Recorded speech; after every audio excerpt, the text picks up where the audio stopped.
bringing local ingredients into the kitchen. Lincolnshire Co-op sponsors the local kitchen.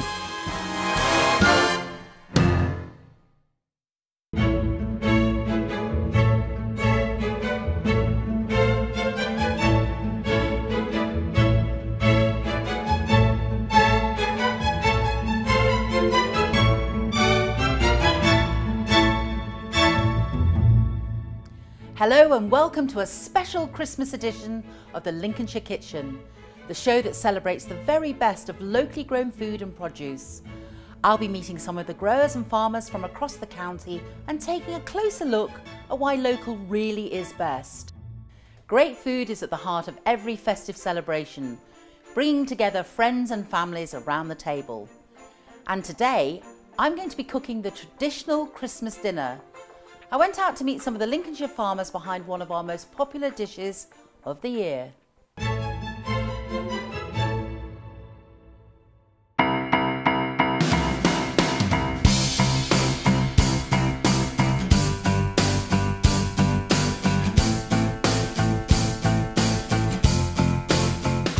Robert, tell me exactly what you do here. On this site we pack and sort and grade onions, shallots and garlic for the major supermarkets. We grow red onions, we grow brown onions, we grow pickling onions, we grow shallots, banana shallots, scallions as well. So yeah, the whole range.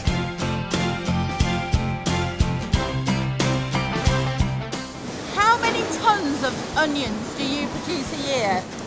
We produce around about 75 to 80,000 tonnes a year. Wow. Yeah. So what's actually happening here? In this area we're packing into the nets, so the inline onions that you'll be familiar with on the supermarket shelves. That's what comes out of this area here.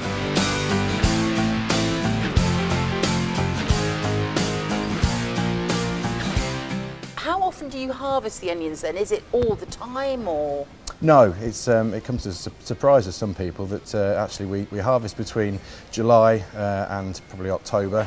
August and September is really where it's concentrated. And then they're stored for the rest of the year and we call off that store all the way through until June. Isn't it amazing how onions and garlic and shallots come synonymous with every sort of recipe that you pick up? Yeah, you'd have a job to find a recipe that doesn't start with chop an onion and fried up. Yeah, so, which is pretty good for your business. Yeah, we like to think so. Yeah. Are these the ones I'm going to have then? These are the ones. I'm going to stuff them and roast them alongside the turkey. That sounds fantastic.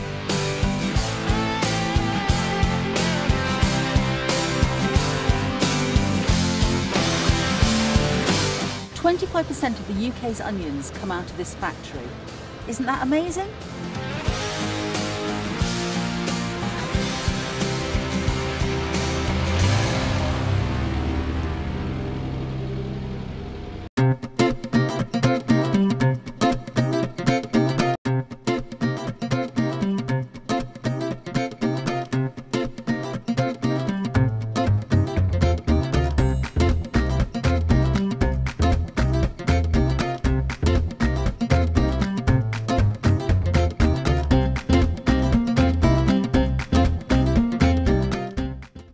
Well, we're here with the turkeys, obviously.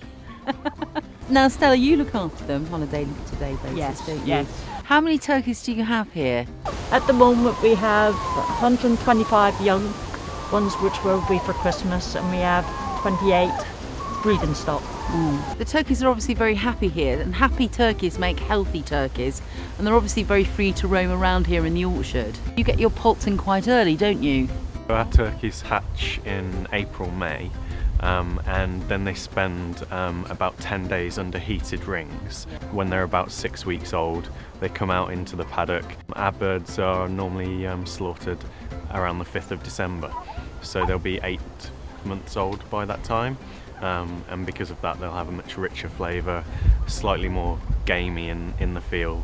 How's the slaughter done here, Stella? Do that, they're very individually. Each bird is handled on its own, away from other birds. You don't see the other one being killed. And do you hand pluck them all? We pluck 95% of them by hand. So they're not wet plucked? No, they're dry plucked, And then when we pluck them, they are weighed, and then we hang them into a chiller area. Yes. And they're left there for 7-8 days. And that again intensifies the flavour, It doesn't gives it? them a lot more flavour. The turkeys are actually a credit to you, and I'm sure you'd agree with that, Carl. Shall we have a walk and see if they'll follow us?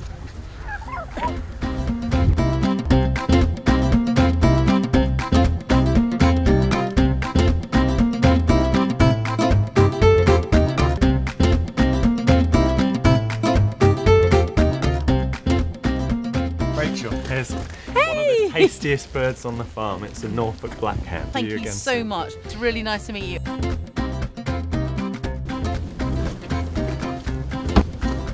Thanks, Carl. Take care. You know, how an animal is reared makes a real difference, not just to the way you feel about it when you eat it, but to the taste and the flavour of it. So I'm going to enjoy eating that bird this Christmas because I know it's had a happy life. You know what? Here's the next ingredient.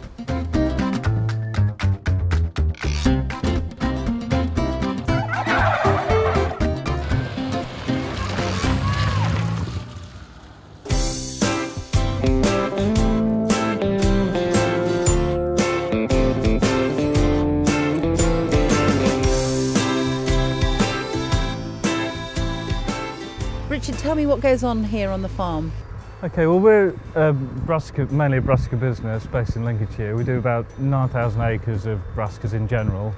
We grow about 1,000 acres of sprouts and then cauliflower, broccoli and cabbage. And how many do you actually produce of Brussels sprouts? I mean, how many different varieties are there and how much do you produce, especially around Christmas time? Well, we, in terms of varieties, we grow about 30 varieties of sprouts in total. So we do about 1,000 tonnes in Christmas week. So what's the normal tonnage then in a normal week? About 120, so we sort of do 10 times Christmas week. That is an awful lot of sprouts, isn't it? It is. It certainly is. And why do you grow so many different varieties? Well, with sprouts we plant them all in May, and the main difference between the varieties is they come at different times of year. There are slight differences in terms of flavour, but the main difference is the time of year when they're ready. Is there any truth in the, you know, you need a good frost on the Brussels sprouts before you eat them? I think there used to be. I think the modern varieties of sprouts that we've been growing for probably 15, 20 years now are much sweeter in flavour anyway, and so frost doesn't make any difference. And are they good for you? Oh yeah, very good for you. I mean, they're full of antioxidants and really high in vitamin C and folic acid. They're incredibly good for you. And do you think there's any difference between them being on the stalk or not on the stalk? They keep longer on the stalk. So if you buy them on the stalk, they'll keep for sort of 3 or 4 weeks in your garage. Whereas once they're taken off the stalk, they'll probably only keep for a week.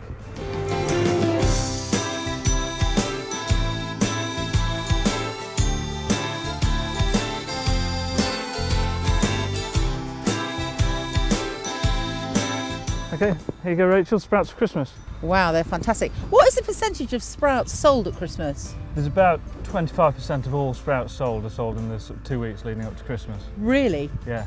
Well, I'm going to go back and cook these in my kitchen now. Brilliant. Thanks Okay. so much.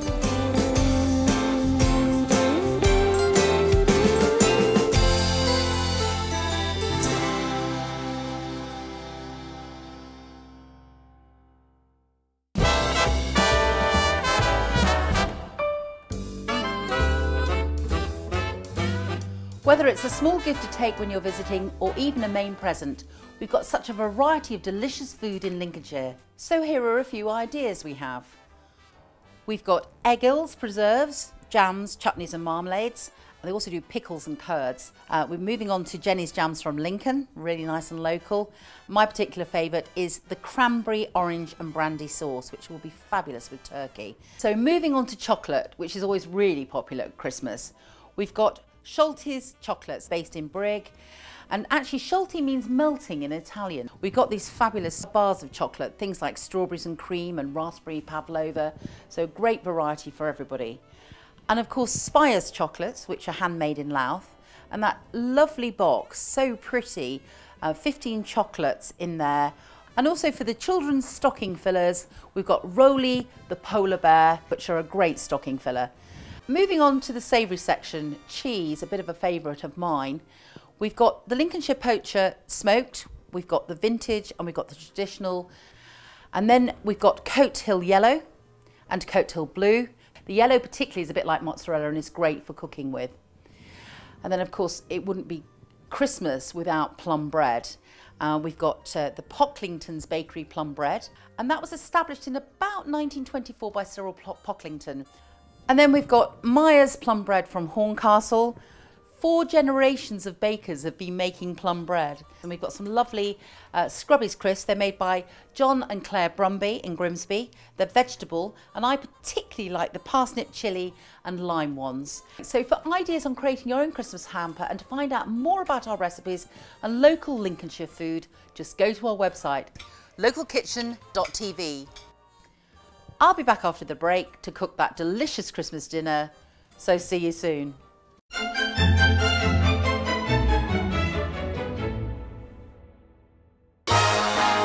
Bringing local ingredients into the kitchen. Lincolnshire Co-op sponsors the local kitchen. Bringing local ingredients into the kitchen. Lincolnshire Co-op sponsors the local kitchen.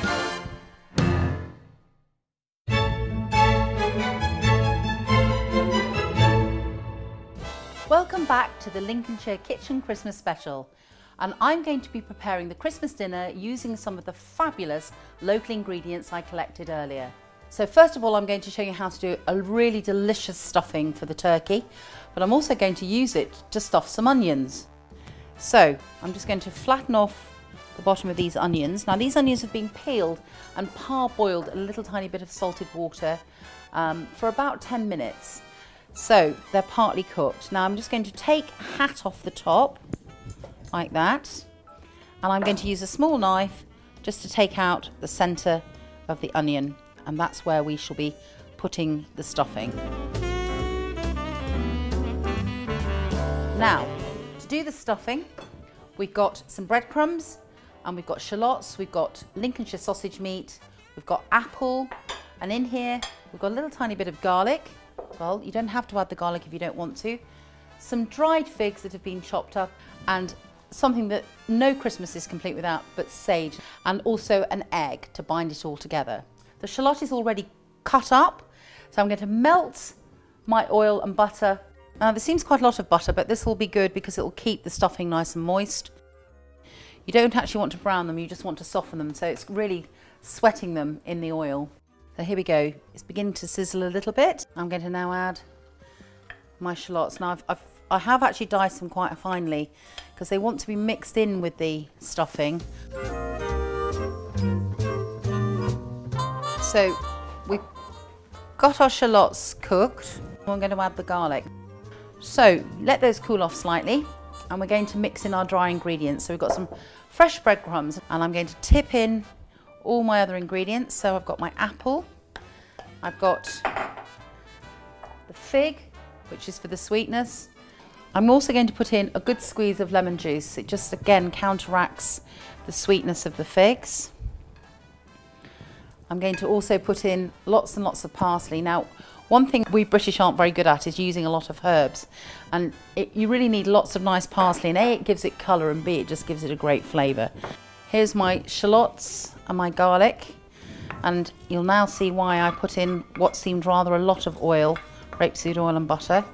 We do need to have a nice moist stuffing. So I'm also going to put in some salt, so we'll mix all this in. So the next thing I'm going to do is I'm actually going to chop lots of sage up, and I'm going to add the sausage meat and the egg.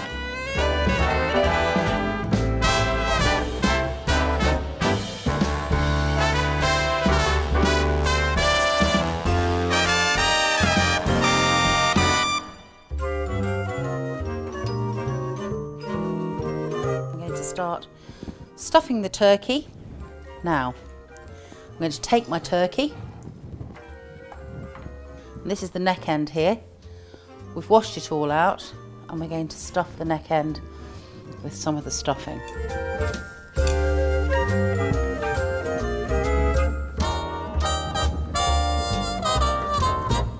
And you can see the stuffing's the right consistency because it's holding together and not actually going into pieces, and it's not too wet either. I'm not going to add any more stuffing to it because I never do. Because basically what happens is if you overstuff the turkey, by the time you actually get the necessary core temperature of cooking in the centre of the stuffing, you've massively overcooked the breast, and that's why a lot of people have a dry turkey breast. So I'm going to put the lemon in, and I'm also going to put in the ends of the sage as well. I don't want to waste those. And then what I'm going to do now is I'm going to get some oil out of my drawer here. I'm going to put a little bit of oil on here. And for me, I'm actually going to cook my turkey upside down.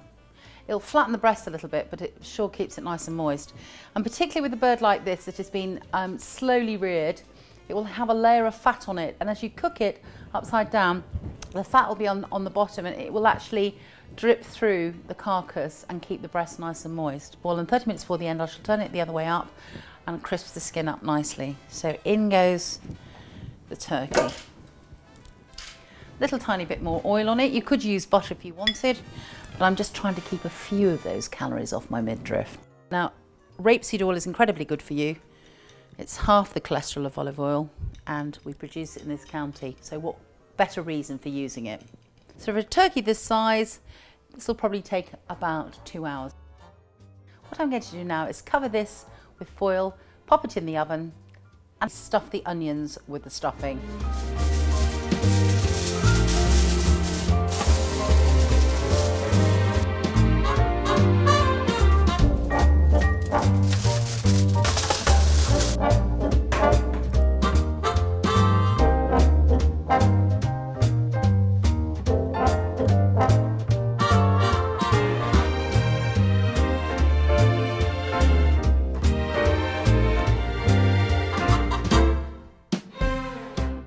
So I'm just going to give them a little brush with a little bit of butter, or it could be oil if you wanted.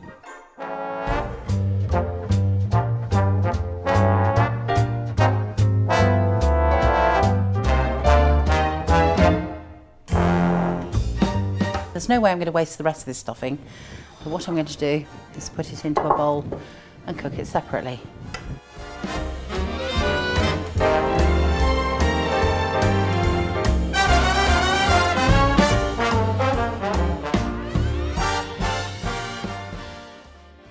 I'm going to drizzle a little bit of melted butter on top, and we can put that in the oven with the turkey. So Brussels sprouts for Christmas, you either love them or you hate them, but I'm going to show you two really simple, quick and easy recipes. Now, first and foremost, the one thing I never do with the Brussels sprout is put a crust in it. And I know my mum and my grandma and quite a lot of other people will do, but I like my Brussels sprouts quite crunchy and I like them staying together. So the first recipe I'm going to do is quite a traditional one. It's with the pancetta bacon and the chestnuts. I've already cooked my sprouts, and as you can see, they're really, really nice and green. You can do this actually in the morning. So what I do is I put them into boiling salted water, and I cook them to however you want them. And then I drain them and plunge them into icy cold water, and you retain that really lovely greenness. So what we'll do is we'll go across the cooker now, and I'll show you quickly how to finish this dish off. Right, well, I'm going to put my pan on first. A little tiny bit of rapeseed oil. Get the pan nice and hot. Fry some of the bacon. Now the bacon, the fat in this will melt down and will add lots of nice flavour. Right, now I'm going to add the chestnuts. These are ready peeled chestnuts that you can buy vacuum packed. And now we've got some nice bits of colour on the bottom there. We're going to add the sprouts. And probably add a small noggin of butter and some black pepper. So in goes some pepper. And you just move the sprouts around the pan. We don't want to brown them, we just want to just warm them up really. And they're ready for dinner. Right, now for the next dish. I've taken the Brussels sprouts, I've treated them exactly like I showed you earlier, but I've cut them in half this time. Take a little tiny bit of oil, a bit of the rapeseed oil, And I'm going to coat the sprouts first and foremost in the oil.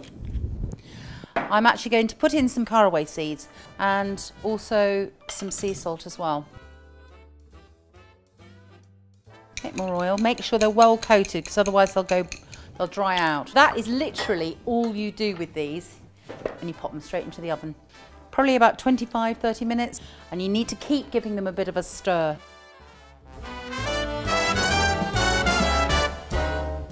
There we go, now it's time to serve up our delicious Lincolnshire Christmas dinner.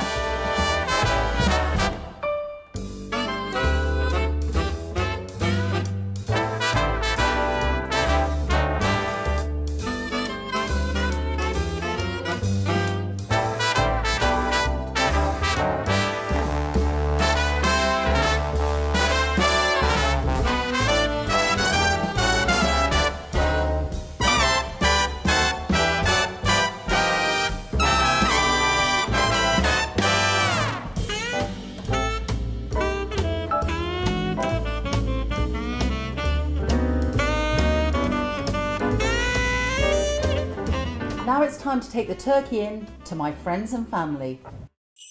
The turkey! Happy Christmas, everybody! That's all right.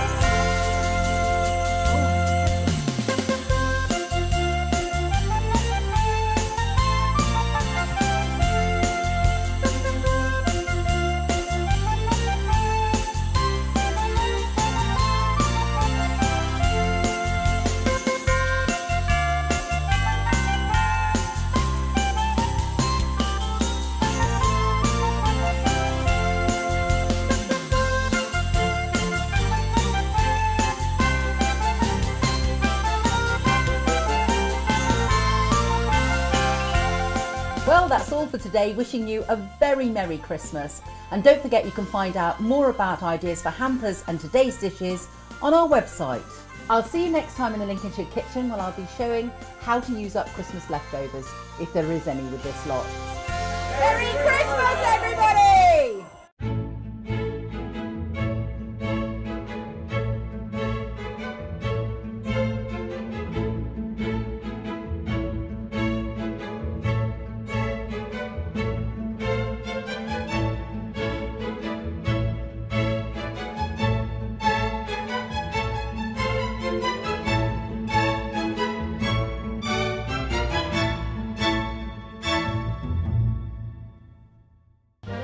Lincolnshire Co-op sponsors the local kitchen.